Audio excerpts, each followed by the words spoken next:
on this day, we are also showing our love for the for Ghana football. No, yeah, but Nina no banavia ya, the person Nina no banavia ya. And what's all your action, Kakra? Oh, and now somewhere told me no new friend. What did you do, Fiache? Nana Pierre Kakrana, Mon 17. And I know I worry for them.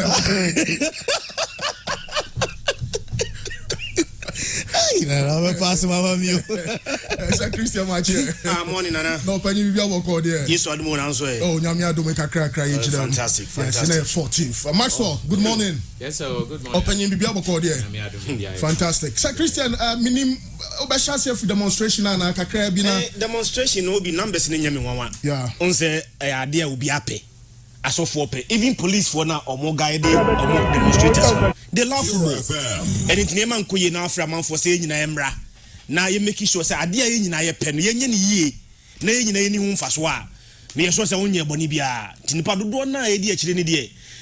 To be quite frank, I'm not surprised because any political party demonstration because a party being one eye. We also cut across all political parties, all religion, all tribes. Obia yadi obia pe. Baby the football ne kone de nyame anu nukreni enya de obi ani je ho. Omo ye football ankasa if they will be very honest. Na omo hwe baby a trend no any board na ye no any baby ye de ne nam ne dia nyame anu nukreni niam ankoyi. And I'm so happy. On say also free amount for some mumra. Na yen tinte so kokko enkyere nkofo bi na se san krofo no so ba obi na ohun say onso kan asemo a amanfo so enso tie. So I'm so happy say demonstration no enso aba so numbers no that massive.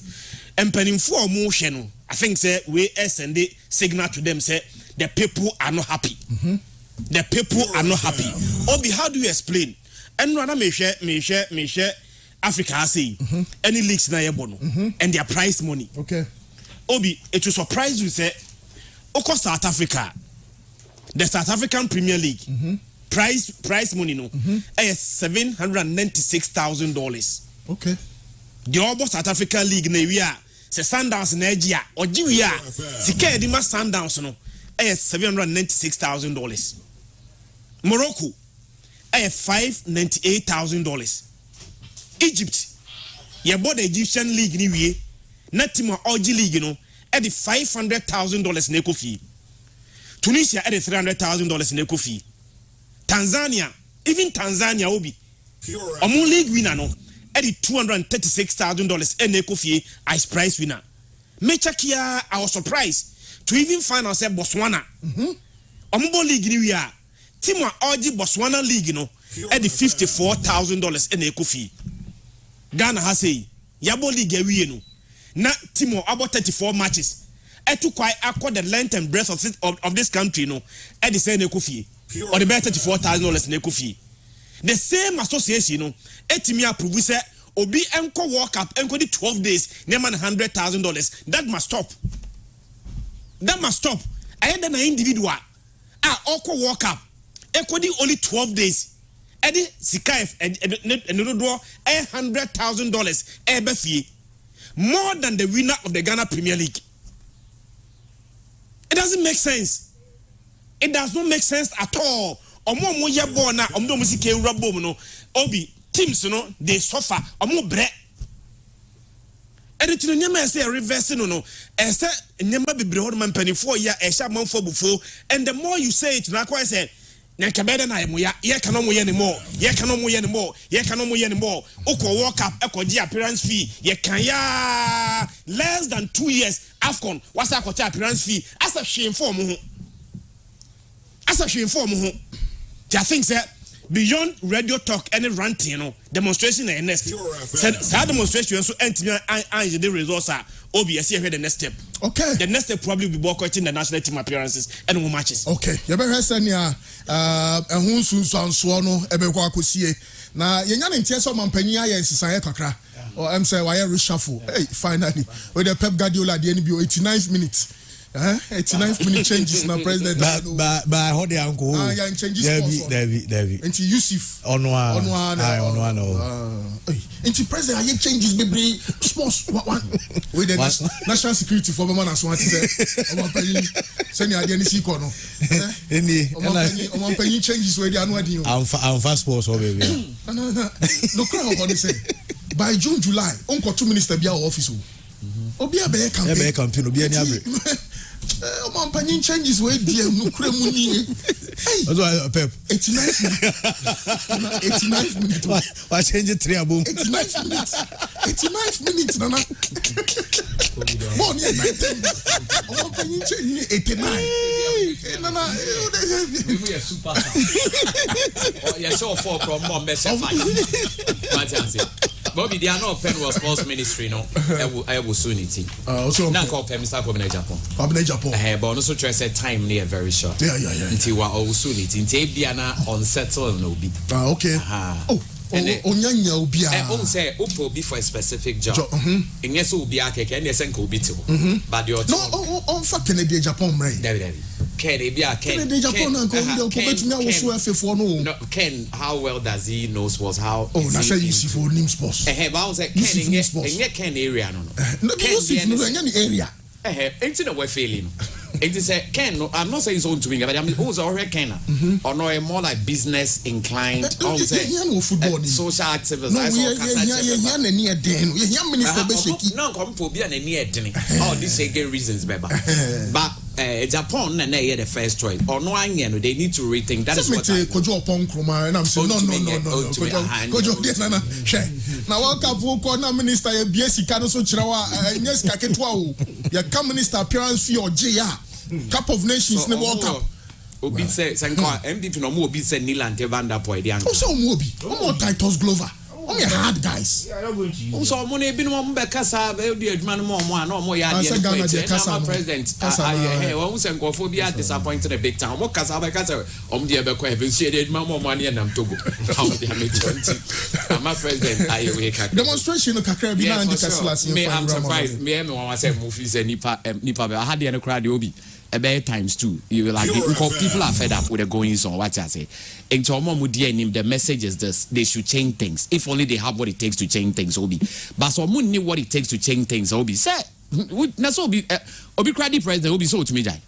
No correct. I don't know how to make us say if their health and I be being to know who say into a Jai Obi me boy. So they need to change things as early as possible. Maybe I make no.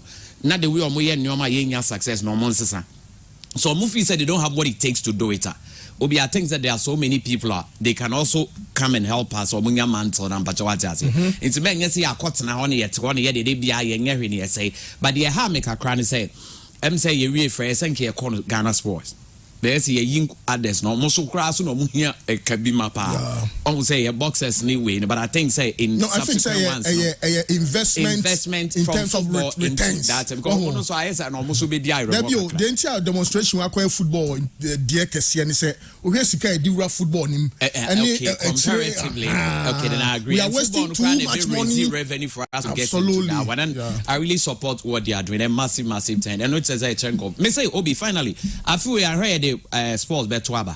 What in the entire politicians are your monkers or imagine say Ghana and fast sports in Twaba. For example, Yankasebia, your teams now not doing well until make what Twaba tiabang. Okay, oh me wrote near me hame kwanye. This is what we look at. The politicians the Kenyan or money, but for once, no. Obi, and where the sports bet Twaba. Into my culture about ways either they clean the mess or they sit down for them to lose. And Obi, for the first time in the history of this country, meaning say yes, that they are. But looking at the numbers in football, this is the kind of demonstration they are doing. Ewa crying, look at the turn up. So Obi, and it tells that people are not happy. And they are sending a born in Koyeno. The first point of contact will be the FA, but you ain't buying so count. Obi Mpacho what I say, no e-sports minister to make sure say sports be quick. And the major aspect of the ball components in a football or sports near football.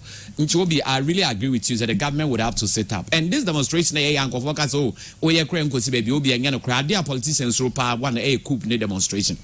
What I say, into the biomba so cool the mamus also the papa, but some countries have done that on mana tani and Obimbwa a adio musro. I'm not saying it should come, but a adio musro and because hono Yeah, mom, maybe a question where this can once here to and a 2 air demonstration because demonstration, but most people are fed up and they are not happy with the goings on, so they need to set up. Okay, Maxwell, dear SO, I don't know. Maybe they could have even considered Chairman Sabonsu sports or any change. Because they say the minister on the FA4 no collaboration no. Young minister be shake your mukakra. That is a Nana numbers with me. The reason be that and I know Panama catch Maxwell of say I no pay now was 636 and I mean yeah call it was strange me pick a call now as me today they were chi oboni di ban for so on in the friends e wa akra na me way okay I'm so me wo kumas no say the mama demonstration be now on in the friends na kwa kudu akra na I'm so wow see I'm just imagining after we you're trying to Kumasi there, no, and said the people are not happy. Ubia, Mamia, or Medina two so no crap placard. Also, just 72 years or something. And Obi Mami, also a deep ball at Never know when you say born going to mirror. Born Ghana, born going to mirror.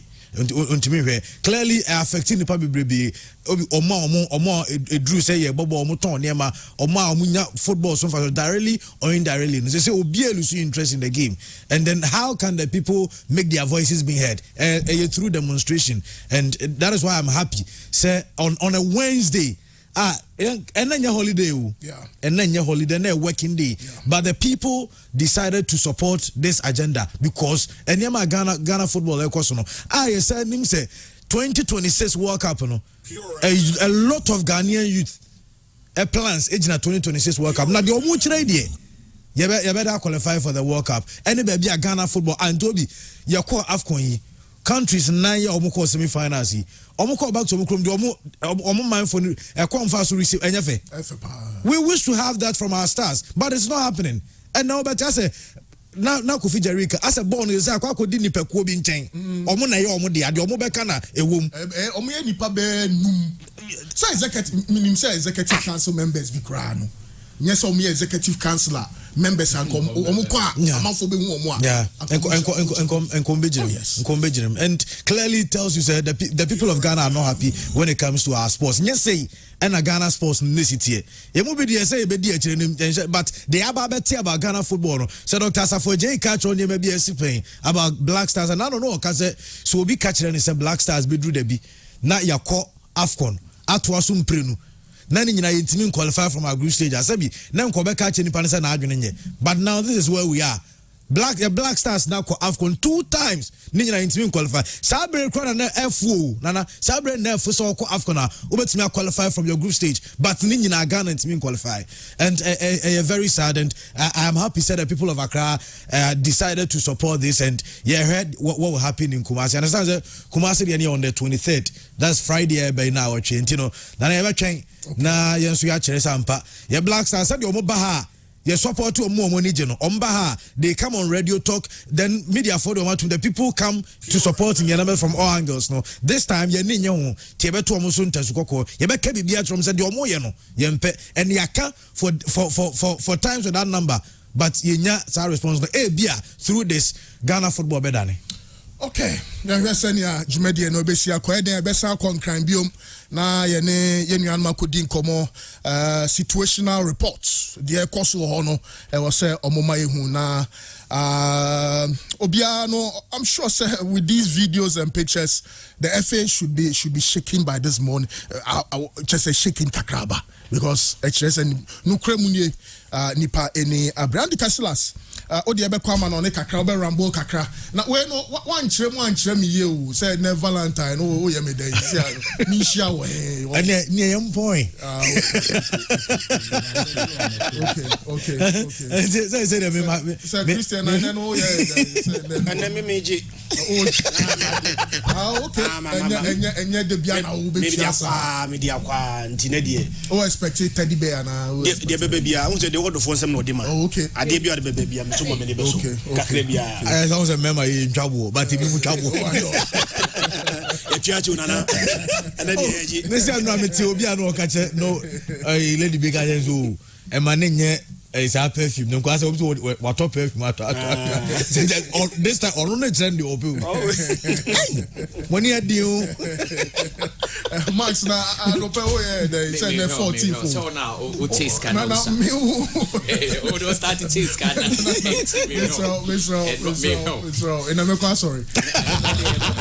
Sorry, program can see a power. Convention. Yeah, sorry, program can see a bar. Okay. I choose a best way. One who the hamper can see a purity. Fee into Nano and Yagro crowd. Ben in Temako Fankwala, no Makushiana, or Masha movies, no much chocolate. Family man. Yeah. Family man. Family. That also only family crown. I'll bet me I adore it. Yeah. That's very true. Crowd bet me at Sukaka. What is 50 pesos crown? A broby. And then on my house, I was saying, and a lovely day. Yes, a special day. Mesra mo chocolate mo manu enoso na ye hwesenia ebesi akọ. Okay, Andy Casilas be rambo kakra Mesra wa Simadu. Okay. Mesra wa Simadu na BYT so e won sem kakra o de betu ye ni minim BYT. Yeah, history na repeating itself. Eti obi a onya 40 years bia no and we are eba. Okay. Say journalist one journalist organizing 40 years ago swag. Okay. BBC. Wow. Emma GF president omutu. Wow. Edu before for mine. What is it? Cobra. But BYT nka or this historical perspective no so eba my high pure 95.7. Time to rumble with Casilas. Are you ready? At the 3-2 aggregate and a qualifier, Omi PJ Fimu at the same stage. So, why investment? Over Saudi Champions League nibi. The last 2 years, run 16 of Fimu. Now I'm very careful. Now Ebetosu Miensa said a 3 consecutive season, no Champions League at this stage not Fimu dia. Minyas was but against Real Sociedad, I almost finished the top of their group ahead of Inter Milan. Sila meko for PSG win and PSG qualify ahead of a race. Okay, our Parc des Princes. Yeah, but of course, Sociedad, Oyazabal, Kubo, Mikel Merino, Zubimendi. That's a solid team. Or mobile me have PSG until I was some year careful kakra, but of course playing at home no advantage no ekro mo papa ye. Oshala's your team no so experienced players who more money buying no Romanoli, Haise, Matthias Guandozi, Matthias Vicino, Luis Alberto or both team nachepa Luis Alberto or Shetenges wa bachepa Felipe Anderson, former West Ham United Brazilian no, and of course there's Chiro Immobile. Into Lazio, so no, watch out for Sarri-ball. Into Mauricio Sarri against Thomas Tuchel. What a game it will be. Maxwell, Chiro Immobile there is like an old wine. Obio nya goals in a power. But in this game, also PSG problems or moon to me share goals be brave. Christian now all kind of cry. The last 7 seasons they move 5 and on my exit to at this stage. And out of those 5, they move 3 was against Spanish oppositions, okay. But more very good home record, losing just 7 out of 73 European games at home. Until be clearly speaking, say at home this season, so they've not lost for a long time. I think say Nice na copy can win for a long time. So I think say it will serve them good to beat. Their Sociedad equal game na a defensive record because the whole of the group stage will be almost consider just 2 goals. And all our away games now ending in a draw. Okay. But Sociedad form in the last 4 games winless and scoreless as well. Almost share goal. And almost winning, but almost draw 3 over the week. Almost 2 to Osasuna by a goal to 0. So what it means is that they don't have the firepower to trouble PSG. Obiwati masi. Yeah. Goals nation day. But say PSG so a best shot mo be brain. I don't see because this is a team solid. We are good in defense. So I think PSG will win. But goals in be brain under 3.5. That will be cool because PSG last 5 Champions League matches we move forward. Obi 1 goal per neighbor. I will say what I say. The PSG win under 3.5. Okay. I think it's good. The other game there. Also, buying are not playing well. Obi yes and straightforward. Also, Lazio and Casas more experience in the Champions. This is the only second time or Marco round of 16 for the second time. Whereas on the quarter final. But the last time I think it's all 2021. Bayern Munich and a sub home and away. And again, almost only German teams say, "Wow, Omontanya de." Obi, you understand? Yeah. Because the last 6, no, omu win, omu draw 1, omu lose 5. But the only thing omu call games say baho omu yade because we share omu record our European competition all put together, all competitions are. Obi, they've lost just 1 in the last 12. Until a home no rough on bit me a hard. But I think say Bayern Munich might no Obi was be brain. And again, say Bayern Munich they want to bounce back to where they belong. Also, no more record so Obi say come we need first 7 matches in the Champions League. Almost to also kwaje. But the other season at Real Madrid kick more out. Ain't clearly Bayern Munich will win this one. And almost vulnerable at the back. So I think a 2-1 scoreline for Bayern Munich will be okay. Or double chance for Bayern Munich over 1.5. Okay, Maxwell, and also adding a prediction. Abano Yemrefie. Hi, pure 95.7, 17 minutes after 11. Kaise Jumedei, Ram 1 to 12:30. Yes, sorry, Swana DJ Besho said, Ya Frafra no Eba. And Roman Pani, His Excellency Nana Dudankwa Kufuado, Eko Bote Mine, Sports Complex, Ninano, the 13th African Games, Basso Ewon Crime. And Chesoko Power, home and to my facilities, or a Kasaya, Yenchi, Samoa. Omanpenyi Nana Adudankwa Kufuado editor Mpenyi for a PH Medina see enim. We're gathered here this morning to commission this beautiful edifice constructed for the organization of the 13th African Games to be held in our country, as well as to mark the 25th day countdown to the holding of the Games, arguably Africa's biggest sporting event. It has been a long journey for us, which has been characterized by risks and uncertainties following the unexpected effect of the COVID-19 pandemic on our infrastructure development plans and general preparation. However, we demonstrated commitment and resilience. And when all hope appeared lost, we came up with a brilliant idea of adopting a hybrid approach to hosting the game. That is, using facilities at the University of Ghana, which were under construction, as well as selected facilities we could develop on time here in Boteman. Our decision to adopt the hybrid method has proven to be a wise one, as facilities, both at the University of Ghana and here in Boteman, are ready for the hosting of the 13th edition of the Africa Game.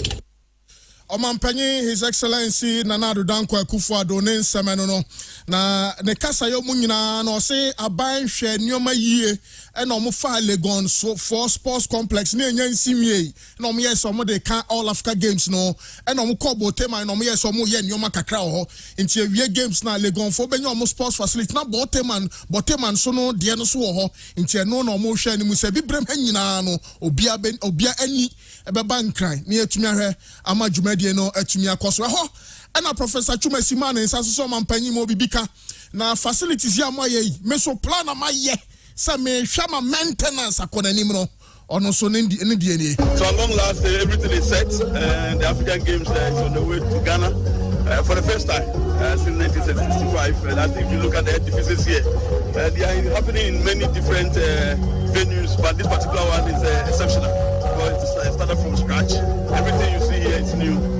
Thanks to the President, Excellency Nana for supporting us, the Minister, all the others, the Ghanaians, of course, we are fans, and they've done so well. Yes. Well, will you promise Ghanaians that maintenance will be key? Definitely so. I think that usually most of the facilities we did have never had the maintenance plan, and therefore there wasn't most of them any budgetary allocation for maintenance. But this particular one, I think the contractor, like all the others that they have been putting up, they're also generating the maintenance manual, which also feed into the budgetary preparations every year after year. So once these funds are available, definitely why not?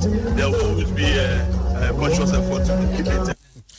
Professor Peter Chumesi so ensemwa or the etudwa enonosio we mo kra no ye and ya sheda tiska bi ato into we no the maintenance and kwese sipon anababa sports stadium and Accra sports stadium scan da order da into maintenance no so ebetumi akonanim nyame adom akwese da be Asante Kotoko ni nsia trema e si aka ni nyina no ye de she ex president John Jakum Kufuor ye de she na nimonyam friend no president John Jakum Kufuor trophy ana trophy yes Kufuor cup Kumasi and Kotko and in Shatrama and Asia Kainra and Penny for the trophy no echo man Penny former president or John Ajekum Kufona share na opinion Kasai former board chairman as Kotko president John Ajekum Kufo. Truly, I didn't expect that it would turn out to be like this. In particular, he didn't tell me we were going to launch this cup for the Kufo Cup between Kotoko and Insuatre teams. So this is a total surprise to me, but a very pleasant one, I should admit. I should begin by appreciating the leadership of the foundation because I suspect it conspired to give me this treat and you pulled it off very efficiently. So I want to congratulate Professor Bafo, the head of the management of the foundation, Pascal, the intriguer, organizer, and I see Nanama and Gideon here. They've all done so well for the foundation on what I'll describe as a shoestring economy. So I want to thank you very much for this honor you are doing me, for bringing all of us around. It's not only the scholars you brought. Look at the Mount Crest University Authority, and then who looks like a scholar herself. Before when I say scholar, she's professionally a scholar, but like before scholar. Last month or so, they brought this year's selection of 30 students, and apparently the applications.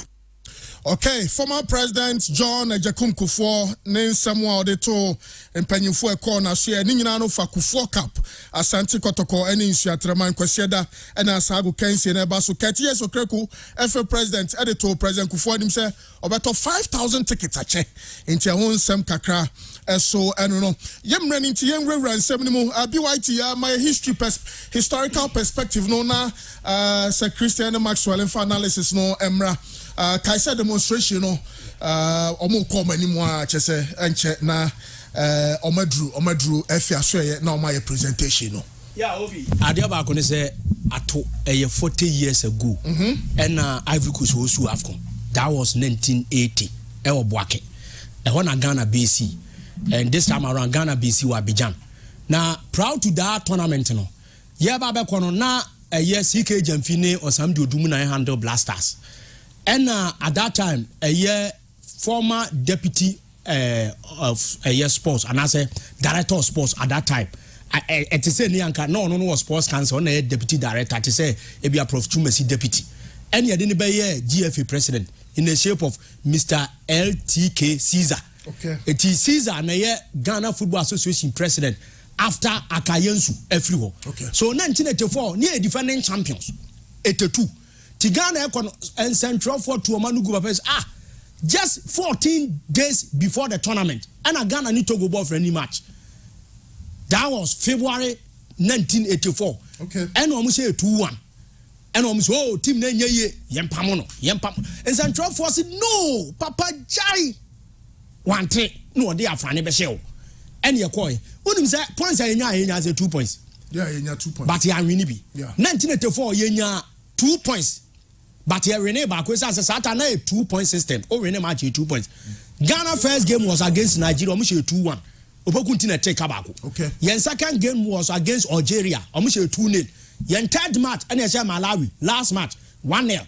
It was Setampedu's goal and a secure a win for Ghana. Near 2 points. By Antimian qualify. Okay. Nigeria, Algeria, and a qualify. So also Ghana, Ebefi. You 2 points say yeah, but I know you rename match and I 2 points. And I Ghana Befi. And in Central for organize a demonstration say yeah.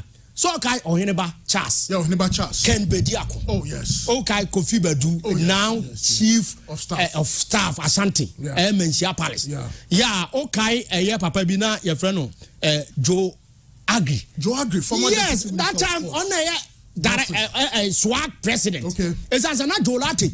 Okay, as a PNDC government. Supreme Military Council no done or could do movement freedom movement to be. Emma no also free Ghana ko Nigeria.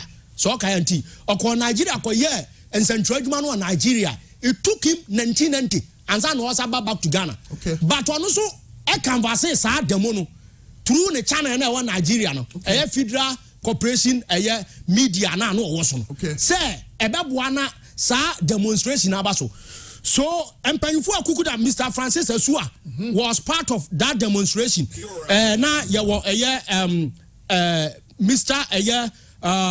Akwasi Atamwa. Okay. So Kaya Akwasi Atamwa. No editor Weekly Spectator. No more Weekly Spectator. Omo Mr. Felix Abayate. That time Daily Graphics Deputy Secretary Mr. Same Edwaje Ghanaian Times. At that time omo was part of a demonstration na no say Ghana omoboa no omo ye na matimi koye. So etimi ba so omo koye and that time no na one it is Jerry make sure say obey ensure say stability beba enti quickly and omo yi coach Afrani Sinchen ti omo yi coach Afrani Sinchen no omo make sure say FA president on be sack no so that moment no so na case aba New Plan Stars versus Bogatanga team omo abo middle league ya the fishes aba New Plan Stars are qualified but I say asam no court see any ya there is no way New Plan Stars ebesi akansan say contempt bet no FA president at that time Mr. Caesar say contempt to no contempt to Ghana League ni ebebo obu nua gu nasum your friend Kurt Caesar we so they say Kurt yes okreku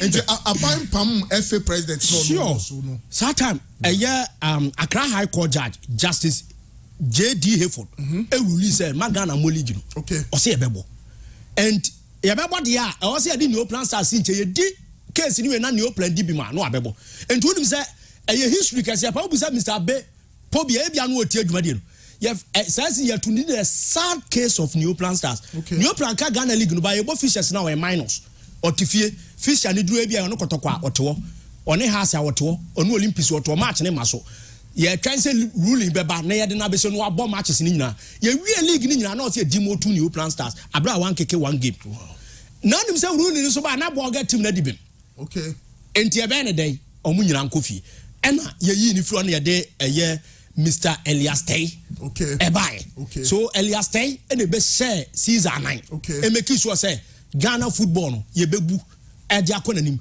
so at that time no ye to about Mr. Caesar that was one of the occasions na FA presidency ye to aba to Caesar abato no de buy omo yi ni sincha de Elias Tay e ba be share o e no forming the management team you obi afro the boys so am ba black meteors ni ade say be ya Olympic games nyina kwa na ya den say Ghana be qualify all African games and Olympic games na ya den e de ama Ghana so 40 years pepepe 84 2014 the same country and it was to AFCON swag and they sports writers and akiko omo aboma omo ye GDS members ni nyina e swag Obama Chama BKB Obia Songo omo nyina ye member of swag and Obia ye nyina ye ka ho and ye touch they say sa demonstration we emaso so swag initiative bi that time na the oboa e make sure say baby omo kwani bibia e on hene ba chance sometimes na radio station operate when it comes some kind of say a private station